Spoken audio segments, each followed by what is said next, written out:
As ações da Petrobras despencaram nos últimos dias, principalmente na última sexta-feira, cerca de 10%, acompanhando os resultados. A gente vai entender nesse vídeo por que as ações despencaram, será que deve continuar caindo, o que fazer com as ações e que o mercado já está projetando para os próximos meses, para os próximos trimestres, para os balanços da companhia. Então aqui nesse gráfico a gente consegue ver os últimos 5 dias de desempenho das ações. A gente consegue ver que de fato, principalmente na sexta-feira, ela se descolou muito e despencou as ações, embora aí no desempenho de um ano ainda acumule um belíssimo retorno. Lembrando que na nossa carteira aqui de Blue Chips, de ações mais líquidas aqui da MSX, nós retiramos Petrobras no começo desse ano da nossa principal carteira de ações mais líquidas, né? Então a gente vai ver aqui agora por que as ações caíram primeiramente, né? Utilizando aqui a fonte como o G1, a gente tem as ações caindo cerca de 10% após dividendos abaixo do esperado. O Ibovespa também acelerou as quedas, né? Lembrando que o resultado veio com um lucro líquido mais fraco, né? O lucro líquido, embora tenha sido o segundo maior lucro da história da companhia, a gente teve um lucro líquido mais fraco, mas já dentro do esperado, o mercado já esperava isso. Então, o que aconteceu, né? Vamos dar uma olhada aqui. Primeiro, a gente tem aqui o valor de mercado da companhia, né? O valor de mercado da companhia, de fato, a gente consegue ver que até quinta-feira a companhia tinha 533 bilhões de reais de valor de mercado e na sexta-feira fechou com 477 bilhões de valor de mercado, o que dá uma redução da ordem de 55 bilhões de reais, um pouco mais até de valor de mercado da Petrobras. A gente consegue ver aqui a evolução, né? 533, a companhia já vinha caindo, já chegou a bater 537 bilhões de reais de valor de mercado, até um pouco mais, quase 560 bilhões de reais de valor de mercado, e vem reduzindo o seu tamanho, as ações vêm se desvalorizando em bolsa, né? Então vamos olhar aqui o que a gente tem e quais são os principais indicadores, tá? Primeiro vamos olhar o resultado em si da companhia e, na minha opinião, lógico, como analista, né, certificado, os resultados não foram ruins, né? A gente teve um EBITDA ajustado da ordem de 66 bilhões, quase 67 bilhões de reais, né? Se a gente tem um EBITDA ajustado recorrente de quase 75 bilhões de reais, 74,2.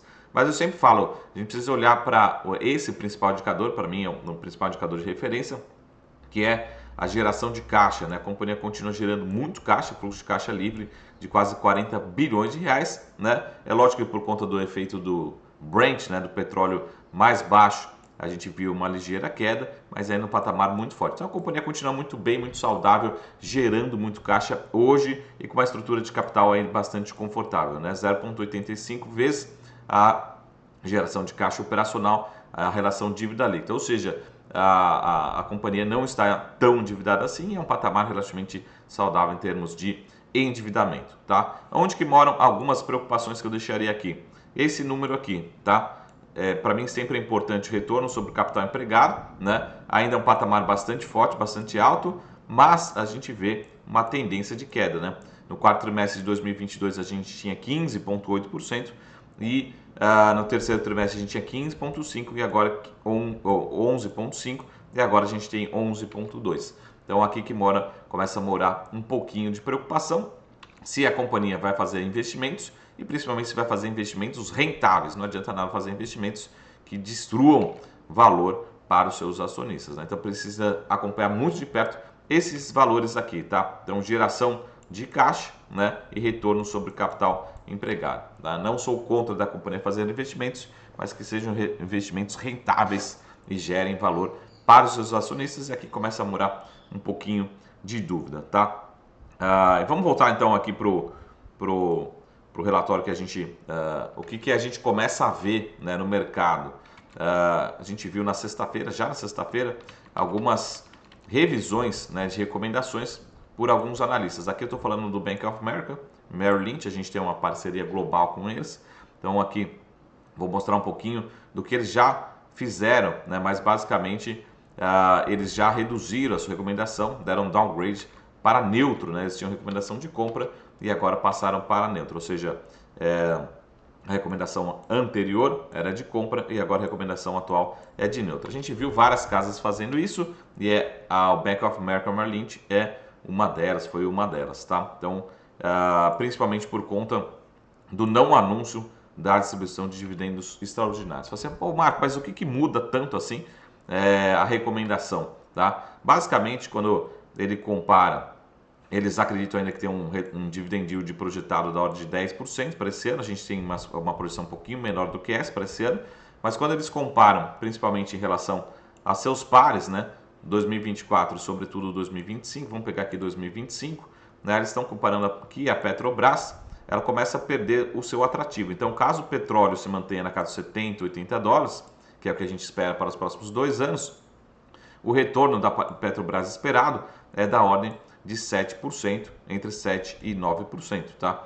Enquanto a média do setor fica rodando aí na casa entre 8,5% e 9%, tá? Então, por que primeiro, a gente tem outras alternativas melhores, Chevron, até Exxon, BP, Shell, né? Outras alternativas melhores, e inclusive ele fala no relatório, por ser uma empresa de capital misto aqui no Brasil, a companhia deveria ter um prêmio muito maior. Então, se não tem um prêmio, se ficar na média perto dos seus pares do setor, é melhor ter outras ações do que ter Petrobras. A Petrobras sempre tem que ter um prêmio adicional, seja através de potencial de valorização, seja através de dividendos. Se você corta esse potencial de valorização diferente dos seus pares, é melhor ter outros seus pares, e é isso que ele está falando no relatório, tá? E por fim, para a gente terminar, acho que a grande dúvida que a gente tem aqui é justamente essa, né?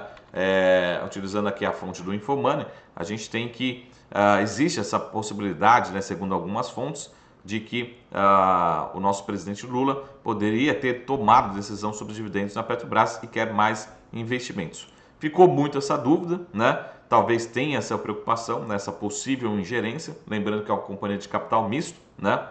Então precisa sempre de consenso, mas parece estar havendo esse racha aí no conselho, com opiniões divergentes, né? Então, possivelmente até o presidente intervindo, né?